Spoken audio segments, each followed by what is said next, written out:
तो नमस्कार सभी को। मेरा नाम डॉक्टर स्वप्निल पटेल है। मैं कैंसर सर्जन हूं और उपकार कैंसर इंस्टीट्यूट सुंदरपुर वाराणसी में स्थित कैंसर सेंटर पे मैं कार्यरत हूं।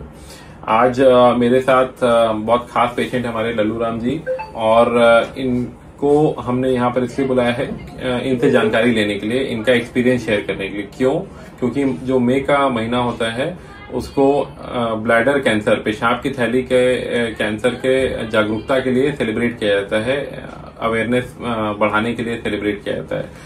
इस मौके पे हम इसको यूटिलाइज करके बाकी जनता को बताना चाहेंगे कि कैसे आप ब्लैडर कैंसर पे जीत हासिल कर सकते हैं, कैसे सही समय पे अपने सिम्टम्स को जानकर आप उससे आगे बढ़ सकते हैं। तो लल्लू राम जी का एज 70 साल है और लल्लू राम जी हमारे पास आए थे सबसे पहली बार जून में लास्ट ईयर। जब जून में लास्ट ईयर आए थे तो इनको बाहर किसी ने जांच किया था, अल्ट्रासाउंड किया था, पेशाब की थैली में गांठ बताई थी और किसी ने बता दिया था कि इसका ऑपरेशन करना पड़ेगा। और ऑपरेशन जो ब्लैडर कैंसर का होता है ना, वो बहुत बड़ा ऑपरेशन होता है आमतौर पे, जिसमें पूरी पेशाब की थैली निकाली जाती है, किडनी की जो पाइप होती है यूरेटर, उसको फिर दोनों काट कर जोड़कर परमानेंट स्टोमा बनाया जाता है। तो ये किसी भी पेशेंट के लिए बहुत बड़ा ऑपरेशन होता है। तो फिर हमने इनका पूरा विधिवत जांच किया और जांच करके ये पाया कि जो इनका ब्लैडर कैंसर का वैरायटी था, पेशाब की थैली का जो कैंसर था, वो बहुत ही अर्ली स्टेज का था और बहुत ही छोटे वैरायटी का था। हमने बोला नहीं, इसमें सर्जरी की तुरंत आवश्यकता नहीं है, उतने बड़े सर्जरी की आवश्यकता नहीं है, छोटे सर्जरी से काम हो जाएगा। तो ब्लैडर कैंसर के बारे में कुछ चीजें जानना बहुत जरूरी है, जैसे उसके सिम्टम्स। कैसे पता चलेगा कि आपको कुछ प्रॉब्लम चल रहा है? अगर पेशाब में कभी भी खून आए तो तुरंत सतर्क हो जाना चाहिए। पेशाब में खून के कई कारण हो सकते हैं, जिसमें से मुख्य कारण कई बार पेशाब की थैली में या किडनी में पथरी की प्रॉब्लम होती है।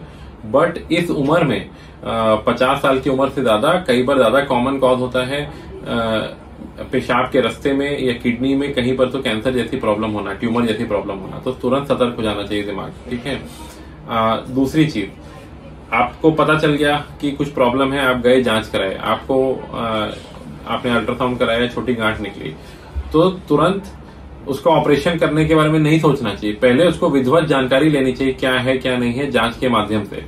जैसे ये आए थे लल्लू राम जी, तो हमने इनका कहते हैं सिस्टोस्कोपी किया। पहले सिस्टोस्कोपी होता है दूरबीन विधि द्वारा पेशाब की थैली की जांच अंदर से। देखा तो उसमें छोटी सी गांठ थी, तो हमने पहले उस छोटी सी गांठ को हटाया दूरबीन की विधि से ही, और बिना किसी चीरे, बिना किसी चीज के, एंड उसको जांच के लिए भेजा। जांच के लिए भेजा तो हमें पता चला कि उसमें बहुत छोटा सा ट्यूमर था, जिसके लिए और कुछ भी करने की आवश्यकता नहीं थी।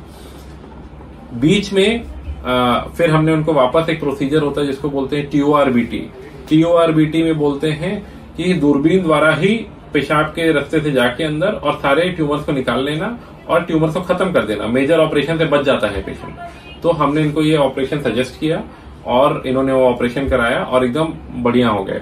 उसके बाद एकदम अच्छे हो गए। इसके बाद लल्लू राम जी ने एक छोटी सी गलती कर दी। गलती ये थी कि ये ट्रीटमेंट यहाँ खत्म नहीं हुआ। इसके बाद इसमें एक थेरेपी होती है, इंट्रावेसिकल BCG थेरेपी बोलते हैं। पेशाब के रास्ते से बहुत सरल चीज होती है, दवाई डालते हैं ताकि वो ट्यूमर वापस ना बढ़े। तो उस समय इनको एडवाइस किया गया, बट किसी फैमिली के प्रॉब्लम के कारण ये नहीं आ पाए हमारे पास। नहीं आ पाए तो फिर 6 महीने बीत गए, 7 महीने बीत गए, फिर उनको वही सेम प्रॉब्लम्स वापस शुरू हुई। तो सर वापस आए हमारे पास। वापस आए तो हमने देखा तो नहीं, इस बार भी छोटे छोटे ट्यूमर थे। तो हमने वापस सेम प्रक्रिया रिपीट की और इस बार हमने इनको समझाया कि नहीं, अपना प्लीज ट्रीटमेंट पूरा करिए। तो इस बार पूरे मनोबल के साथ स्ट्रांग होके अपना पूरा ट्रीटमेंट करा रहे हैं। और इस बार अभी इनका BCG थेरेपी चल रहा है और 3 डोजेज ऑलरेडी हो चुके हैं, 3 डोज और बचे हुए हैं। तो अगर ये करा लेंगे तो इसके बाद ट्यूमर वापस आने का चांस नियरली खत्म हो जाएगा।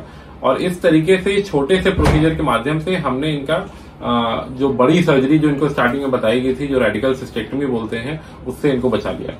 तो ये प्रोसीजर होता है जिसके माध्यम से जानकारी अगर सही हो तो इवन छोटे ऑपरेशन से, छोटी चीजों से पेशेंट कैंसर के ऊपर विजय प्राप्त कर सकता है। Thank you.